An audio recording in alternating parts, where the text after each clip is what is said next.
송은재 TV 시작합니다. 국민의힘의 김기현 대표와 민주당의 이재명 대표, 김기현과 이재명 가운데 누가 오는 12월까지 연말까지 당대표로서 살아남을 수 있을 것인가? 그러니까 새해를 당대표로 살아남아서 새해를 맞을 수 있을까? 이게 지금 김기현과 이재명을 바라보는 정치권의 많은 화제거리입니다. 김기현과 이재명 최대 위기를 맞았습니다. 김기현은 강서구청장 선거에서 예상외의 패배입니다. 그러니까 이 선거가 있기 전에, 강서구청장 선거가 있기 전에도 20% 가까이 지는 걸로는 나왔습니다. 15% 정도 지는 걸로는 나왔는데, 이걸 김태우를 공천을 하면서 정면 승부를 걸어서 10% 안으로 줄일 수 있느냐, 또는 뒤집을 수 있느냐까지 이런 예상이 나왔는데, 김기현이 17%포인트로 졌다. 그래서 사실은 김기현 대표가 퇴진해야 한다, 이런 이야기가 나왔는데, 김기현이 어쨌든 김기현 자신만 빼고 당을 모두 바꾸는 걸로 이렇게 해서 수습을 하고 있습니다. 그렇지만 12월까지 당의 지지율을 끌어올리고 당을 혁신하는 모습을 보여주지 못하면 12월에는 이제 공천에 본격적으로 들어가기 전에 12월쯤에는 비대위로 바뀔 것이다 라는 것입니다. 김기현이 12월 넘기고 내년에 공천 작업을 자신의 손으로 할 수 있을 것이냐. 그 다음 이재명입니다.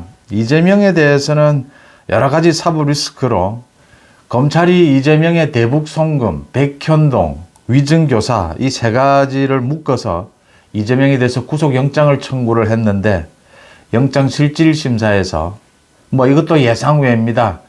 법리로 보면 또 영장실질심사 판결문으로도 이재명은 구속이었습니다. 그런데 구속을 피하는 이런 모양을 보이면서 이재명이 다시 민주당의 리더십을 완전히 회복하는, 이재명이 민주당의 리더십, 당대표로서의 리더십을 완전히 회복해서 연말을 넘기고 민주당의 공천권을 자신이 휘두를 수 있느냐, 총선까지 갈 수 있느냐. 김기현과 마찬가지로 이재명도 총선까지 지휘봉을 쥐고 가기는 어려울 것이다. 이 사법 리스크가 어떤 형태로 정리되든 어려울 것이다 라는 게 일반적인 전망입니다.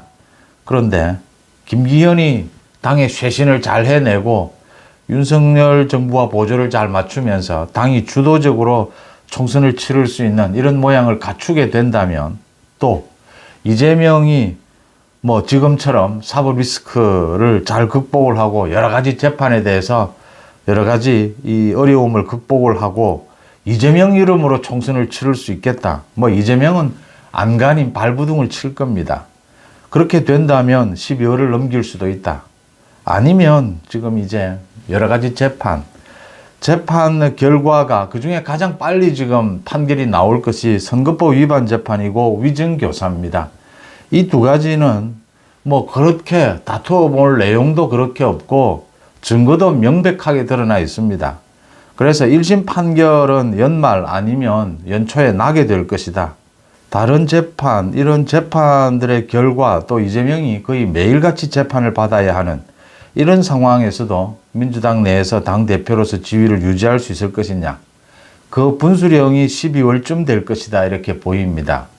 검찰이 12월쯤에는 이재명에 대해서 구속영장을 재청구할 가능성도 높습니다. 이재명이 다시 거기에서 살아남을 수 있을 것이냐. 이재명은 살아남는다 하더라도 총선을 자기 얼굴로 치를 수 있을 것이냐도 여전히 의문으로 남아 있습니다. 김기현과 이재명이 당대표로서 살아남을 수 있느냐 없느냐, 이게 내년 총선에 또 어찌 보면 이제 6개월쯤 남았는데 가장 큰 승부처다, 이렇게도 보입니다. 김기현과 이재명이 당대표에서 물러나고 비대위 체제로 바뀌게 되면 바뀌는 쪽이 불리할 것은 분명합니다. 이 전체적인 선거 전략의 일관성도 무너지게 되고, 바뀐다라고 하는 그 자체가 국민들 앞에서 또 한번 정치 쇼를 보이는 것이기 때문에 신뢰도 잃어버린다, 이런 점에서 김기현과 이재명이 내년 총선까지 갈 수 있느냐 없느냐, 이게 6개월 남은 총선의 첫 승부처다, 이렇게 보입니다.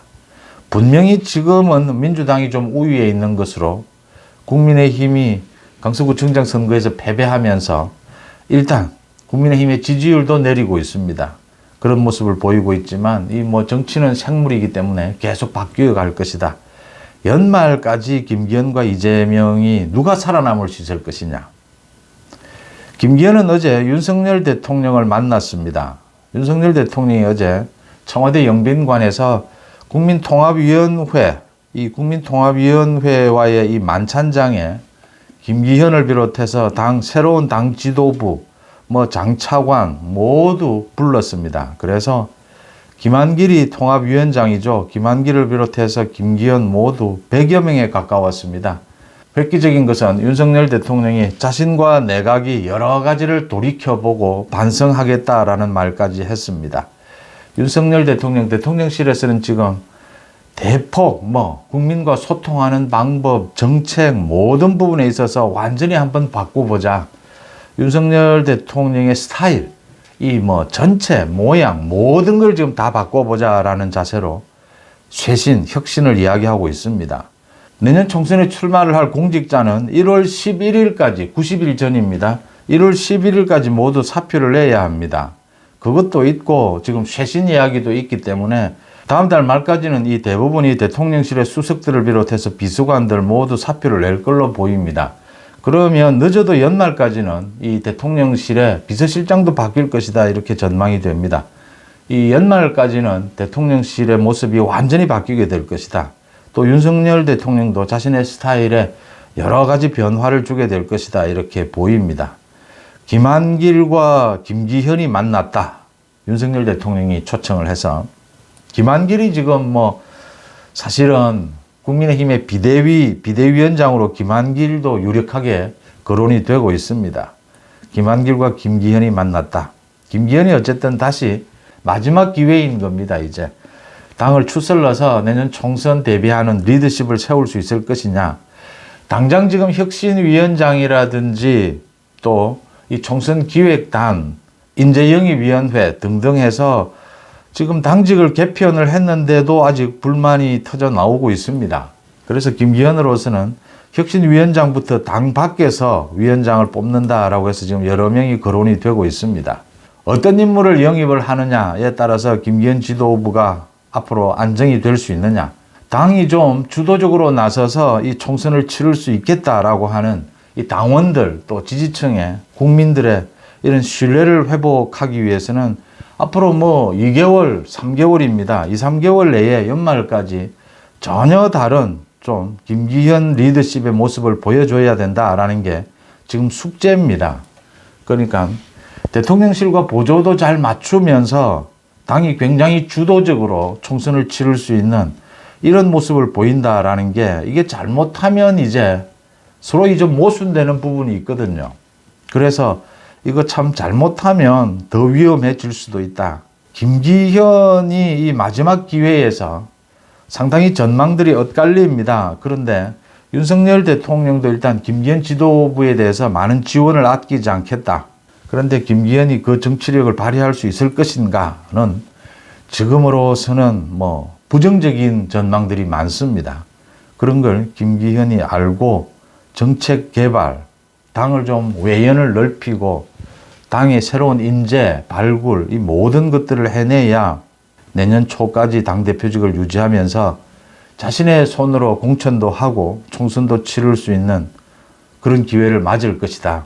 김기현 자신의 입으로 정계를 은퇴한다는 각오로 다시 한번 당대표직을 유지하는 만큼 참 특별한 각오로 임해야 할 것이다. 이렇게 보입니다. 일단 윤석열 대통령의 지원, 신뢰를 바탕으로 해서 김기현에게 한 번 더 기회가 주어졌다라는 건 분명합니다.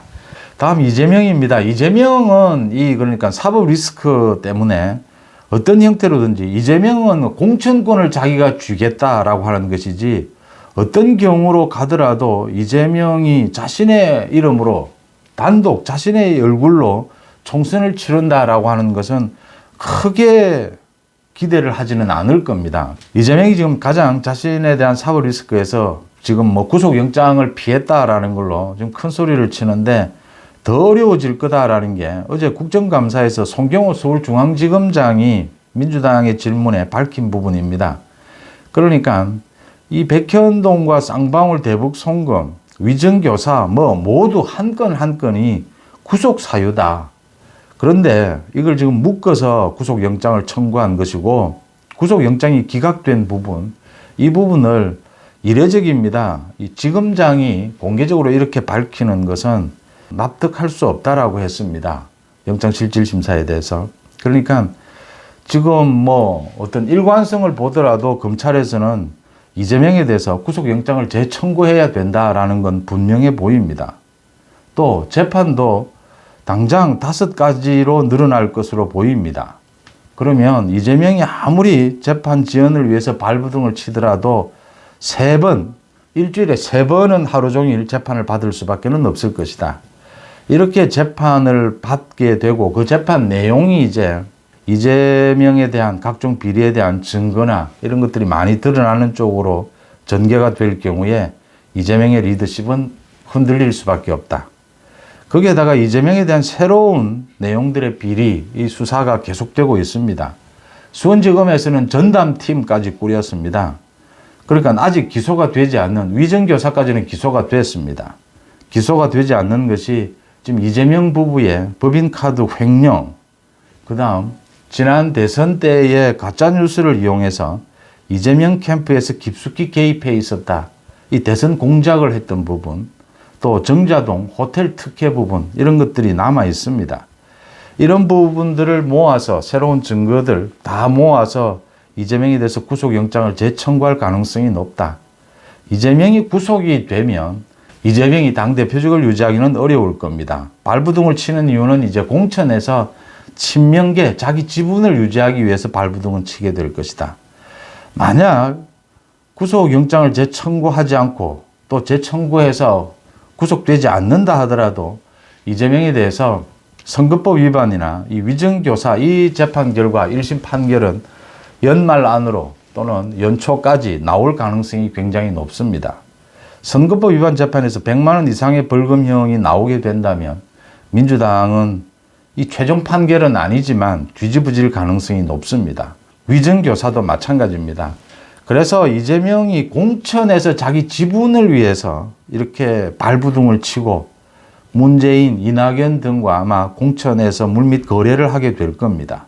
이재명이 총선까지 자기 얼굴로 공천을 하고 총선을 치르는 것은 힘들 것이다. 어떤 경우로 가더라도 이 재판이라든지 구속영장이라든지 이런 것들이 이재명에게 유리하게 전개된다 하더라도 총선을 자기 얼굴로 치르기는 쉽지 않을 것이다. 민주당이 비대위로 갈 가능성이 매우 높다라고 하는 것입니다. 지금으로 보면 국민의힘 김기현 대표 체제도 비대위로 갈 가능성이 더 높습니다. 이재명은 비대위로 갈 가능성이 훨씬 더 높다라고 하는 것입니다. 김기현은 살아날 가능성이 이재명보다는 더 높다. 이렇게 전망이 됩니다. 김기현과 이재명이 연말까지 당대표 살아남을 수 있느냐? 이게 지금 6개월 남은 총선, 이 전국에서 첫 승부처다 이렇게 보입니다. 결국 최종 답은 국민들의 여론입니다. 지지율입니다. 지지율이 말을 합니다. 지지율이 버텨주면 어떤 상황이 오더라도 당대표직을 유지할 수가 있습니다. 지지율이 무너지게 되면 누구도 버틸 수 없다라고 하는 것입니다. 송은재TV 마칩니다. 고맙습니다.